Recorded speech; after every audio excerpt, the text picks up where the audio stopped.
calling themselves real Hebrews. What a shame. And they're calling themselves real Hebrews. What a shame. The same lay hold as Deuteronomy 22.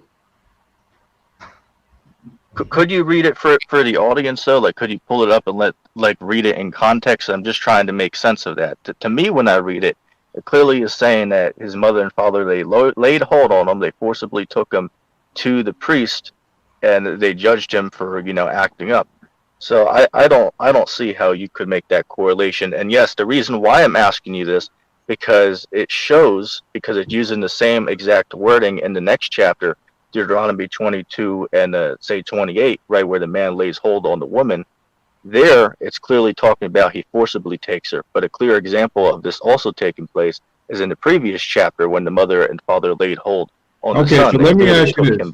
Every time he comes on here, Deacon, he brings that up. It's okay. It's okay. You must like one of people. No, he does, bro. No, we can't say that. We can't be saying that on here. Yeah. So let me ask you a question, though. Do you believe that it's lawful to grape? We're gonna put a G in front of it. Okay, let me respond. I'm gonna give the answer and say that this was something that could happen in certain circumstances. So the Bible is giving us a law on how to handle this. Like, let me give you an example. I don't know if you knew this or not, but there's something called bride kidnapping. This even happens in the world even today. You can go on Wikipedia and look this up. Hell, you can find real videos of this actually happening on YouTube in developing nations, where a man will forcibly take a woman and force her to be his wife. This actually happens today. Sir, I'm asking you yes or no. Is it lawful to grape? According to the Bible, if you were to do it, you would have to be, it gives you how to handle it. So it depends on the way this is happening. If the woman is married or engaged, you'd be put to death for that. But if the woman was, not married or not engaged, then you would have to take her as your wife, according to the Bible. Okay, now, if something is lawful, should there be a punishment for it?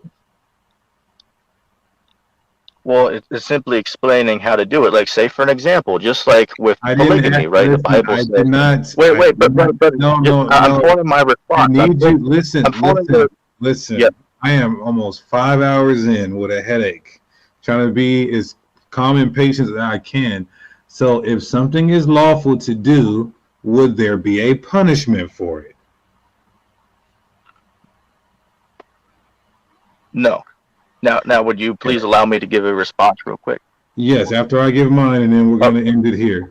So, okay, is the punishment? Would you agree that the punishment that the man gets in Deuteronomy 22 is he has to stay with her for all the days of his life?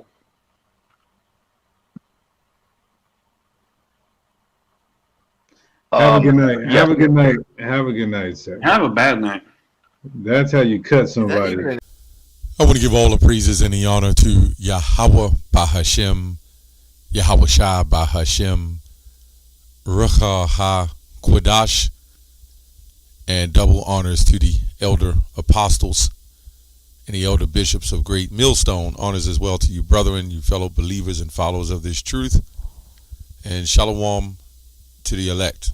Okay, so anyway, this video was inspired off of a comment left on Apostle Tahar's page, the Deacon Destruction Mode. And I went to, I think it's almost a 5-hour video. I went to 4 hours in.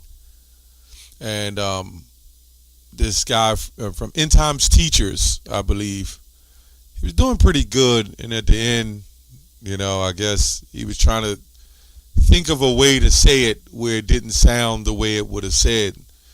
But, the bottom line is just say it what it is and say it like it is, It's the best thing to do.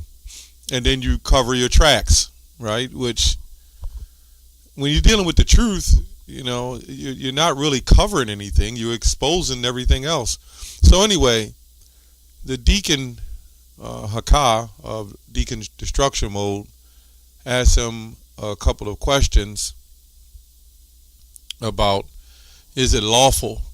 Right, and the End Times teacher, he did answer it the way he was supposed to, but then he got a little caught trying to think of another way. These guys are always, these brothers, I'm going to say it like that, of Deacon Destruction Mode Sakari. They're going to differ in doctrine, and this is why we don't sit there and deal with them on those kind of levels, because you're going to get the same thing, and they're going to try to pull other scriptures and other things to make it fit their narrative when it's clearly right in front of them what it is. And let's say it was unlawful. What is the penalty? You asked them what would be the penalty. Well, the penalty would be pay the damsel's fathers 50 shekels of silver, right? Because women were property. And if you saw a damsel in the field, right? If you saw a damsel in general and you lay hold on her and took her, what would be the profit in it if you took this woman and then she was left out there to remarry again? She belonged to nobody. What would be the... Now, in the 25th verse, we're going to show you that it was different, where it was by force. Now, if she cried out, let me make sure I got it correct. If she cried out, then he would be put to death, right? But if she didn't cry out and she went with it, why? Because now she's damaged goods. That means she had it planned, or they was going to do it in general.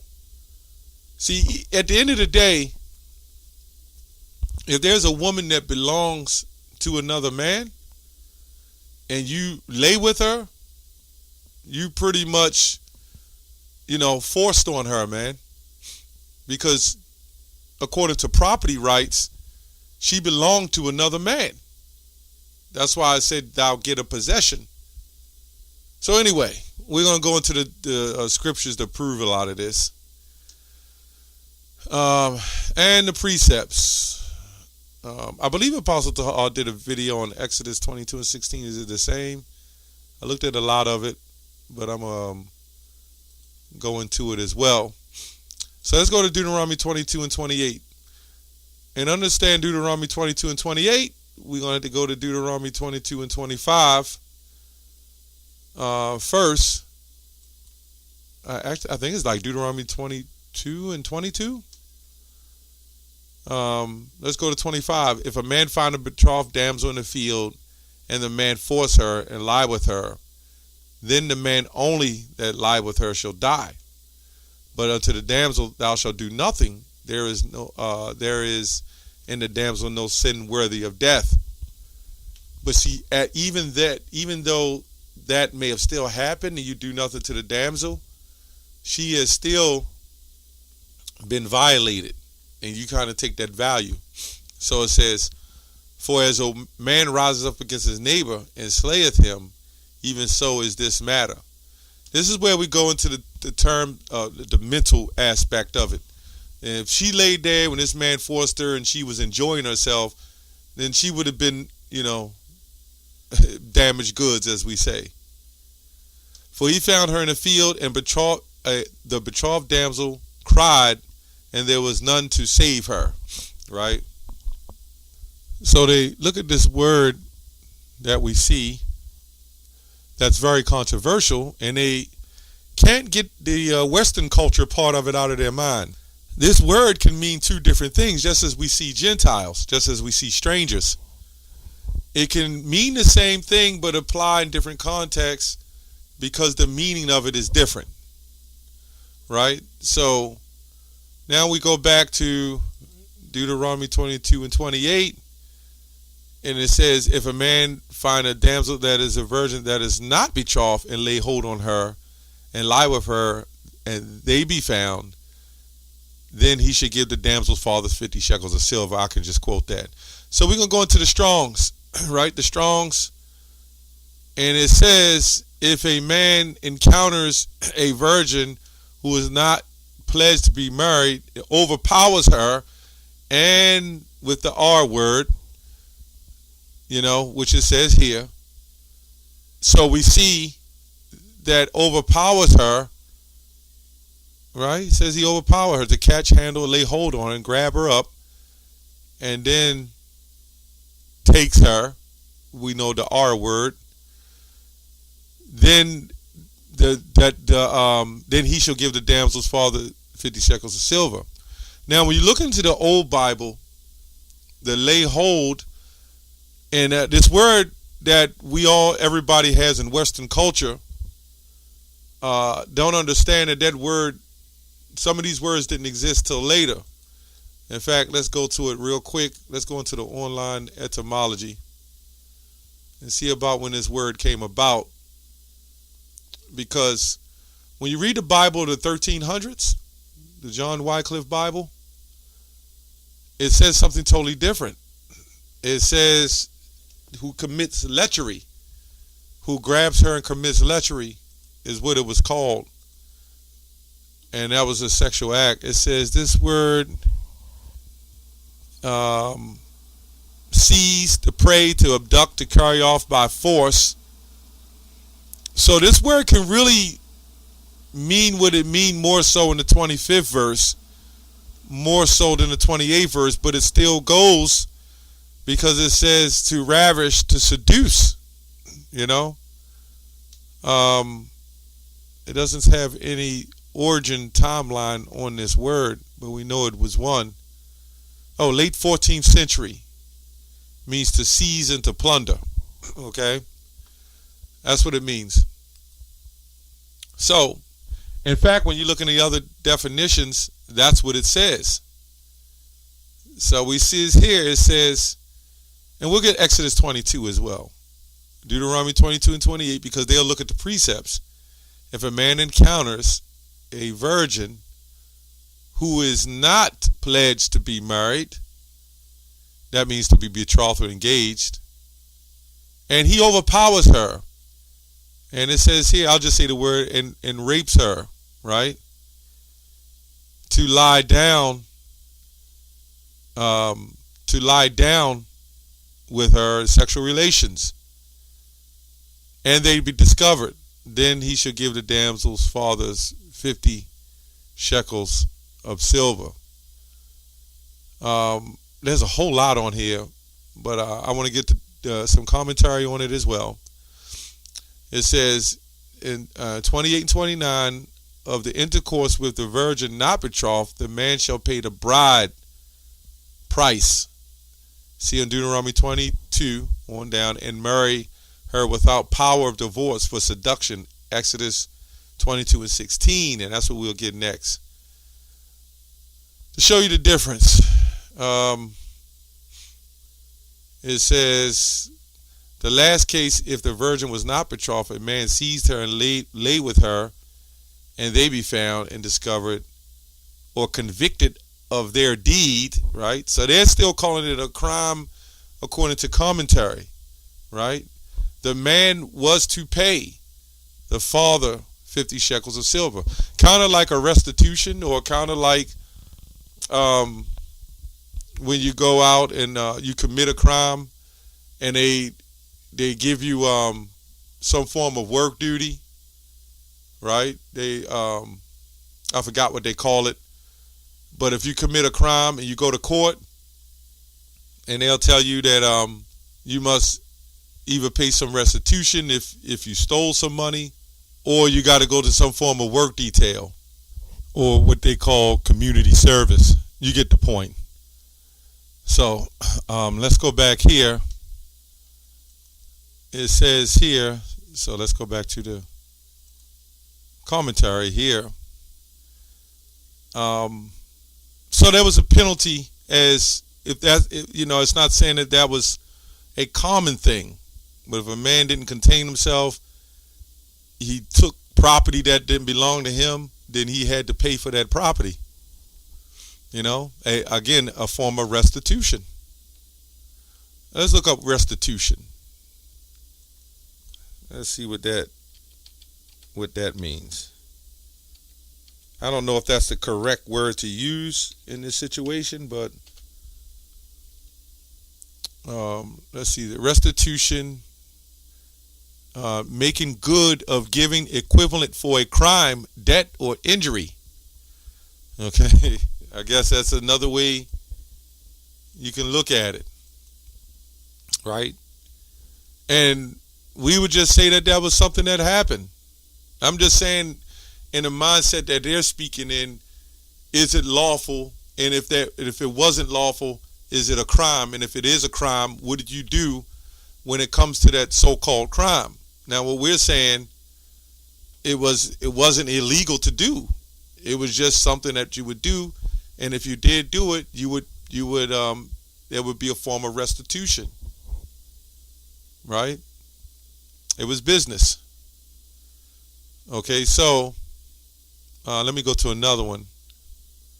It says, if a man find a damsel that is a virgin which is not betrothed, that is, meets with one in the field, which is not espoused to a man, and the man is supposed to be an unmarried man. I don't know why he said that, because he could still have other wives, as appears by what follows, and lay hold on her and lie with her, she's yielding it, and so is not expressive of a rape, as in Deuteronomy 2:22 and 25, where a different word from this is there and used, right? Then they go into Exodus 22 and 16. So let's go there. Exodus 22 and 16. Now, what is the difference? We're going to show you. And if a man enticed a maid that is not betrothed and lie with her, he shall surely endow her to be his wife. Let's go on down to the 17th verse. If her father utterly refuse to give her unto him, he shall pay money according to the dowry of the virgins. Thou shalt not suffer. Okay, that's pretty much it on that. So when you look at this situation here, you have two different situations going on. And this is where the writers, even some of the, they put the precept together, right? As far as the parallels, the precept, so to speak.